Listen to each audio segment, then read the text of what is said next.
Dans le dernier épisode, nous avons appris à faire parler le personnage. Aujourd'hui, nous terminons définitivement le rig. Allez, salut à tous, c'est Endox et on se retrouve pour ce 12e épisode de Minecraft dans Cinéma 4D. Aujourd'hui on finit ce personnage définitivement, on va clore cette saison 1 des tutoriels. Alors, pour finir ce personnage, on va finir sur un peu encore beaucoup, un peu beaucoup effectivement d'expresso. Et puis voilà. Ce qu'on va faire aujourd'hui, c'est qu'on va mettre une cible pour la tête. On va également terminer en fait l'expresso. Alors on a eu la parole, on a les yeux, on a la bouche, on a le déplacement. On va mettre quelque chose qui va permettre de gérer, si on veut, sur la couleur des yeux. Et puis quelque chose qui va également permettre de gérer les cheveux, si on affiche ou pas les cheveux, donc dans l'expresso. Et on va également mettre donc quelque chose qui va nous permettre d'avoir une cible, donc que la tête suive un point, et puis d'indiquer qu'est-ce qu'on veut qu'elle suive, et est-ce que la cible ou pas est activée. Donc on va déjà mettre toutes les données utilisateurs, donc on va replier les précédentes, on va ajouter un groupe, voilà un nouveau groupe, on va le caser ici, le groupe qu'on va appeler modélisation, parce que c'est plutôt des choses qui vont concerner la modélisation, c'est-à-dire la couleur des yeux, est-ce qu'on veut ou pas des cheveux. On va commencer d'ailleurs par les cheveux. Voilà, cheveux. Donc pour activer ou pas les cheveux, tout simplement une case à cocher. Par défaut, on ne veut pas qu'ils soient activés. Ensuite, dans les données utilisateurs, on va pouvoir mettre également couleur des yeux. Ok. Donc là, dans la donnée d'entrée, ce qu'on veut, c'est de la couleur. Alors attendez que je le retrouve. Pouf, pouf, pouf, pouf, pouf, pouf, pouf, pouf, pouf. Couleur, voilà, j'ai trouvé. Voilà. Et enfin, on va ajouter un dernier groupe, une dernière donnée utilisateur, qui va être, non pas une dernière. Est-ce qu'on veut ou pas activer la cible, et qu'est-ce qu'on veut cibler, donc ça c'est la dernière donnée, enfin. Qu'est-ce qu'on veut cibler? Pour la cible, pour savoir quelle chose on va mettre, en fait, on va utiliser une inclusion-exclusion qui permet en fait de pouvoir glisser ici des objets dans le petit cadre. On fait OK. On a notre nouvel onglet modélisation. Vous voyez par exemple si je glisse ça là-dedans, je l'ai ici. On va supprimer. Et alors, on va commencer. Qu'est-ce que j'ai mis en premier? Les cheveux. Donc les cheveux tout simplement. D'ailleurs ça ne doit pas s'écrire comme ça. Si, c'est écrit comme ça. Les cheveux, donc on va aller dans notre expresso. On va reprendre le personnage que j'ai utilisé dans le dernier épisode du tutoriel. Donc dans la modélisation, on va chercher les cheveux. Pour les cheveux tout simplement, on va vouloir les relier à... Donc les cheveux sont dans la tête, si vous vous rappelez les tutoriels précédents. Voilà, ils sont là. Hop, on va replier ça.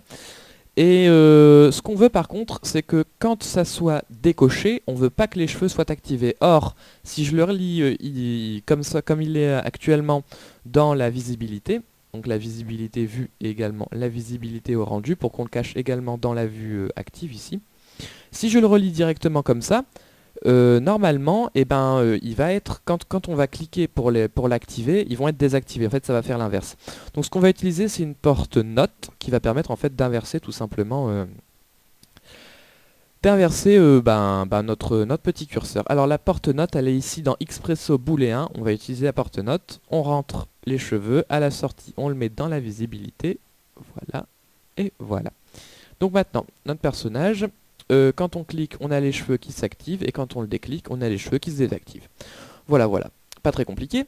Ensuite, la couleur des yeux. On retourne dans notre expresso, on importe la couleur des yeux ici, donc commande modélisation couleur des yeux, voilà. On prend pas le RGB, on prend la couleur des yeux normale. Et on va aller chercher donc notre texture des yeux, donc qui est celle...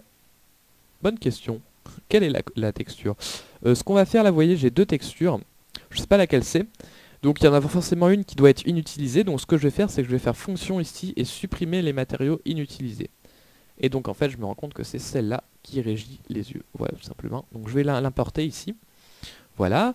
Je vais aller chercher ici dans la couleur. On va aller chercher tout simplement la couleur. Et on va relier la couleur des yeux dans la couleur de la texture. Hop. Donc là, mes yeux vont devenir noirs évidemment, puisque dans mon personnage ici j'ai défini que je voulais des yeux noirs. On va remettre les yeux à peu près bleu-violet comme ils étaient à la base. Hop, quelque chose comme ça. Ok, beaucoup mieux. Ensuite, qu'est-ce qu'on a d'autre? On a donc nos cheveux, notre couleur des yeux. Est-ce qu'on veut activer, désactiver la cible et ce qu'on veut mettre comme cible? Alors, pour créer une cible, on va déjà commencer par le commencement. On va vouloir que la tête, elle cible un point. Pour cela, je vous rappelle que la tête, elle est toujours attachée à un autre point qui se situe dans le torse, donc qui est notre cible tête ici. Donc en fait, on va vouloir que la cible tête, elle cible... non, comment vous expliquer ça? On va voir que le point cible tête, il va toujours regarder vers un point, qui va être la cible de la cible, et la tête va toujours être reliée à la cible et toujours la suivre. Donc c'est sur ce tag cible tête qu'on va appliquer le tag cible ici, qui est dans propriété Cinema 4D cible. Voilà. Ensuite, on va lui indiquer une cible. Donc pour le tutoriel, on va dire qu'il va regarder sur ce cube. Hein. On va le mettre un petit peu en avant. Voilà, hop. Tranquillement. Donc ça va être notre cible qu'on veut utiliser. Donc on va la passer un mode éditable. Donc le tag cible, on va lui indiquer donc la cible évidemment, qui est notre cube. Et donc là maintenant, si je prends mon cube et que je le déplace, vous voyez qu'on a un problème. Tout simplement, le tag cible, il indique à donc mon objet cible ici que l'axe bleu, donc l'axe Z, il doit toujours être vers la cible, donc vers le cube. Et l'axe bleu, il n'est pas dans le bon sens puisqu'on veut que ça soit, regardez, l'axe rouge qui soit vers la cible. Alors au lieu que ce soit l'axe rouge, on va tout simplement en fait changer la position de la tête par rapport à notre objet. Donc on va aller dans le tag PSR qui indique que la tête elle est collée à la cible tête. Dans sa PSR ici, on peut décaler les choses et donc on va tout simplement, non c'est pas ici, on va chercher la rotation qui va nous permettre ici de corriger ce problème, donc on va mettre 90. Et maintenant, si je reprends mon cube qui est là, le cube, que je le déplace, et ben on voit bien que ma tête en fait elle va suivre, hop vous voyez, elle va suivre le déplacement du cube. Donc ça peut être pas mal si vous faites marcher un personnage et que vous voulez qu'il regarde à un endroit, et bien tout simplement vous allez indiquer une cible. Vous pouvez même mettre un objet neutre pour éviter d'avoir des cubes. Donc hop on va supprimer ça. Et puis on n'a plus qu'à relier tous nos petits bazars de cibles à ces commandes ici. Donc toujours dans l'Expresso. On va aller chercher dans les commandes la modélisation activer ou désactiver la cible. Et ici on va également aller chercher dans les commandes de modélisation les cibles. Voilà, on va les agrandir un peu. On va importer notre tag cible, pouf, voilà. On va vouloir dans les caractéristiques de base l'activer ou le désactiver. Et on va vouloir dans les caractéristiques de la propriété une cible. On déplie, on relie activer avec activer, on relie cible avec cible. Et donc là vous voyez qu'on a un petit vecteur gris, c'est parce que je me suis trompé.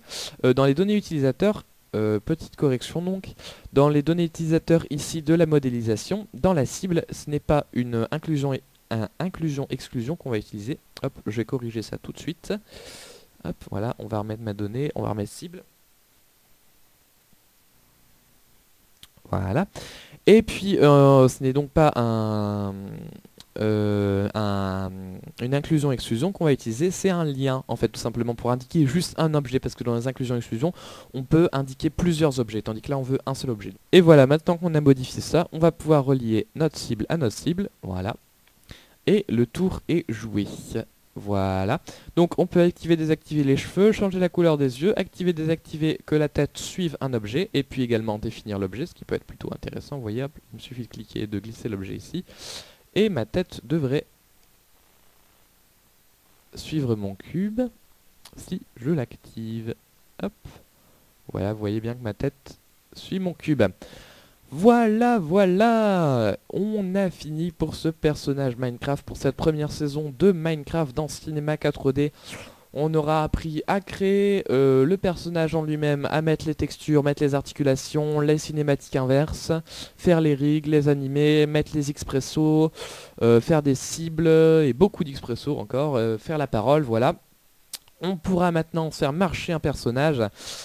Et puis voilà, on a fini pour cette première saison, et puis on va continuer sur une autre saison de Minecraft dans Cinema 4D, qui va être consacrée à la création des décors, donc à la conversion de maps, au texturing, à des créations de maps sans passer par Minecraft, des choses comme ça, des créations de blocs. Et puis voilà, encore une saison 2 sur la modélisation. Et voilà. Donc, eh bien, j'espère que vous avez passé une bonne saison 1, que vous avez fini par réussir à faire ce magnifique personnage Minecraft. Et puis, eh bien, on va se retrouver pour la saison 2, très bientôt, je l'espère, sur la modélisation des maps, et puis des décors, et on se retrouve bientôt. C'était CN Dogs, allez, salut à tous.